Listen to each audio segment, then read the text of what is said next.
नमस्कार विद्यार्थी मित्रांनो, वाघमारे सर अकॅडमी मध्ये आपले स्वागत आहे। तर आज आपण इयत्ता 10वी गणित भाग 1 मधील तिसरा लेसन पाहणार आहोत। अरिथमेटिक प्रोग्रेशन्स म्हणजेच अंकगणिती श्रेणी। हा पाठ आपण पाहत असताना यामध्ये काही ऑब्जेक्टिव्ह क्वेश्चन्स असतात। ते क्वेश्चन्स परीक्षेला विचारले जातात। त्यामध्ये सोपा प्रश्न आहे हा आणि हाच प्रश्न मुलांना जमत नाही, तर त्यासाठी आपण हा प्रश्न चांगल्या पद्धतीने समजून घेऊया। हा 1 मार्कासाठीचा प्रश्न आहे। तर प्रश्न कसा विचारला जाऊ शकतो, यामध्ये अंकगणिती श्रेणी आहे किंवा नाही, म्हणजे अरिथमेटिक प्रोग्रेशन आहे किंवा नाही हे आपल्याला ओळखायचं असते। असेल तर यस, नसेल तर नो। त्यानंतर आपल्याला ह्या आहे किंवा नाही हा टॉपिक अगोदर चांगल्या पद्धतीने समजून घेऊया। तर इथे या ठिकाणी आपल्याला पहिलं नंबरची सिरीज दिलेली असते।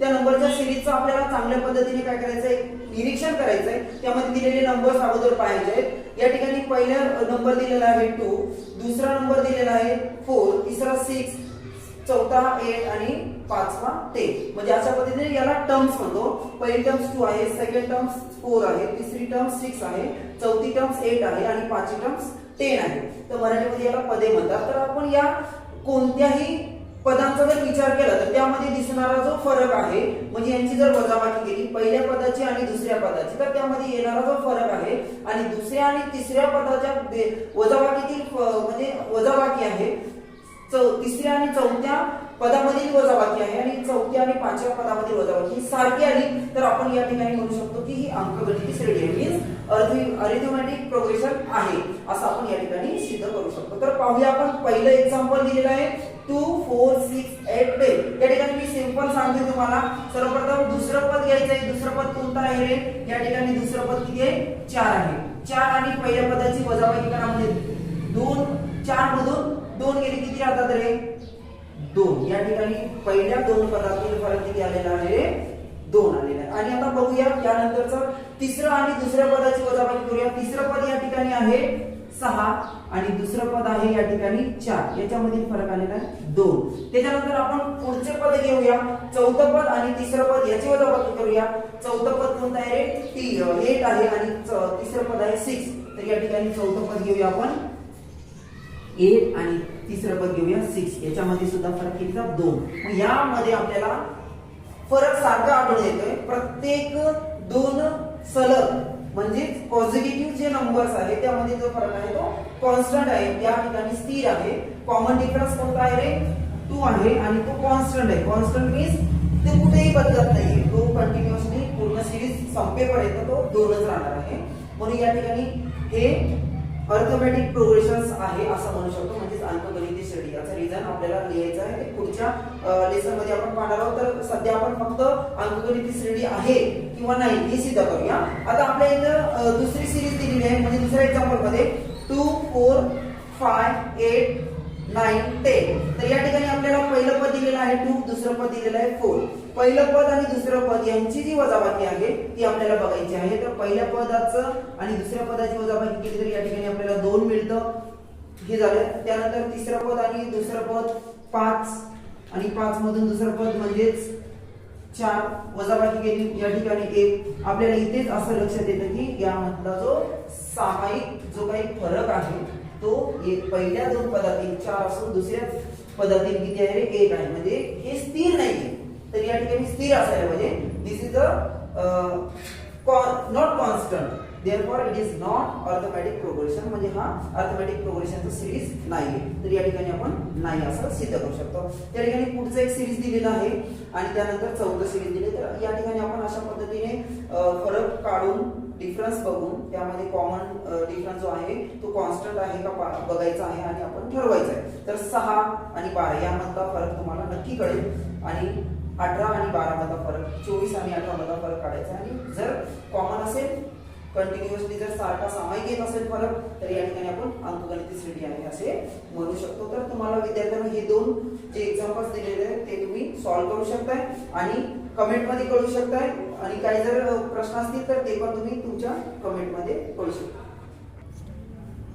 आत्ताच आपण बघितलेलं आहे की ही जी सिरीज आहे संख्यांची म्हणजे अंकांची जी काही सिरीज आहे, यामध्ये आपण बघितलं होतं की अंकगणित श्रेणी आहे किंवा नाही हे आपल्याला सहज ओळखता येतं. परंतु आपल्याला परीक्षेला जर हे सांगायचं असेल तर व्यवस्थित क्रमाने लिहावं लागेल आणि सिद्ध करून दाखवावं लागेल, तरच आपल्याला त्याचे मार्क व्यवस्थित मिळतील. तर पाहूया, या ठिकाणी एक सिरीज दिलेला आहे, ही अंकगणित श्रेणी आहे किंवा नाही हे आपल्याला ओळखायचं आहे. तर सर्वप्रथम आपल्याला काय करायचं आहे रे, यामध्ये जे टर्म्स आहेत ते टर्म्स व्यवस्थित समजून घ्यायचे. त्याच्यानंतर आपल्याला या दोन टर्म्स मधला डिफरन्स काढायचा आहे. तर बघूया, पहिली जी टर्म्स आहे त्याला आपण काय म्हणतो रे, T1.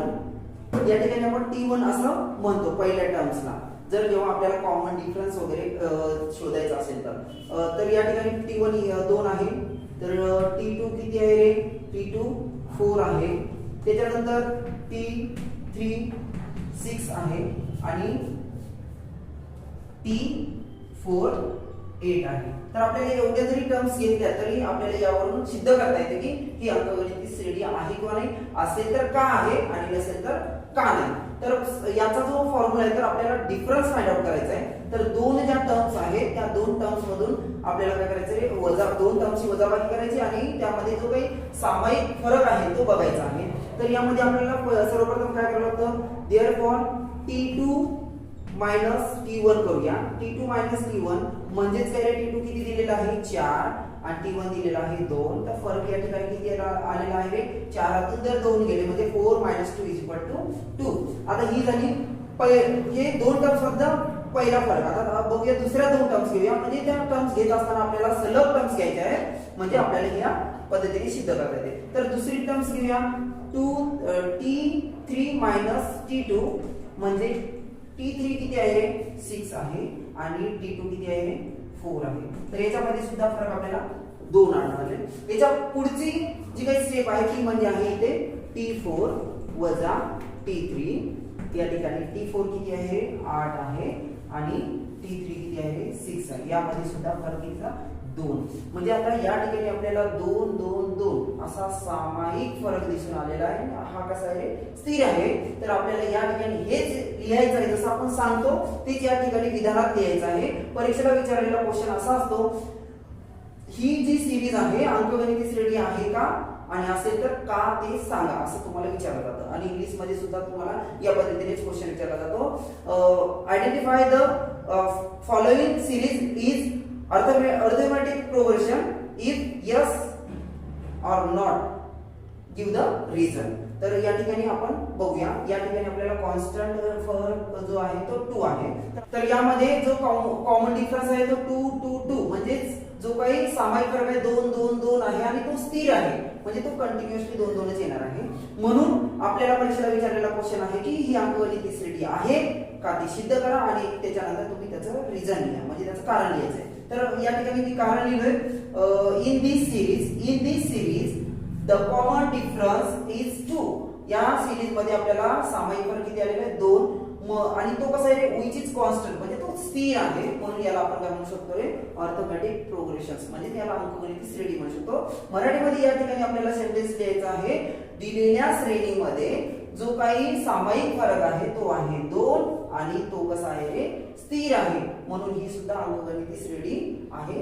या ठिकाणी हे सिद्ध करता येतं.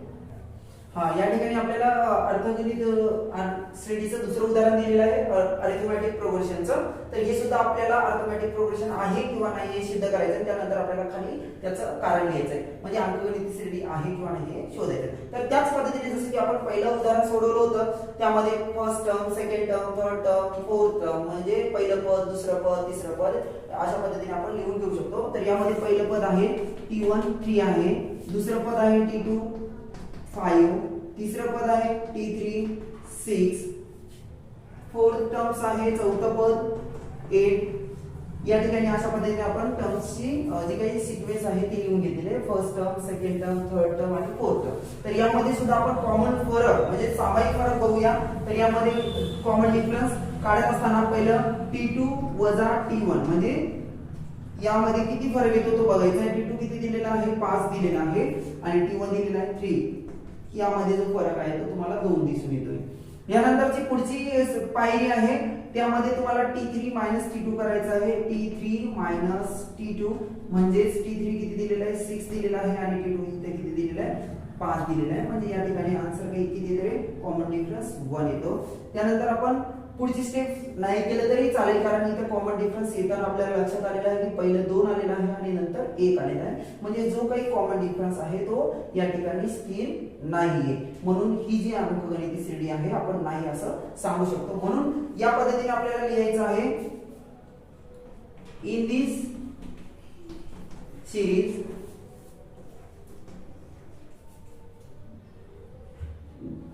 No common difference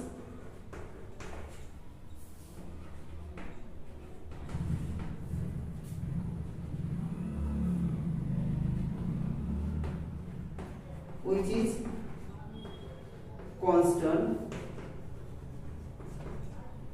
therefore it is not arithmetic progression. म्हणजे या ठिकाणी दिलेल्या पदामधील जो काही सामायिक फरक आहे तो सामायिक दिसून येत नाहीये, सामायिक नाही आणि तो स्थिर पण नाहीये, म्हणून या ठिकाणी ही अर्थमॅटिक प्रोग्रेशन नाहीये किंवा अंकगणिती श्रेणी नाही असं मराठीमध्ये आपण सांगू शकतो.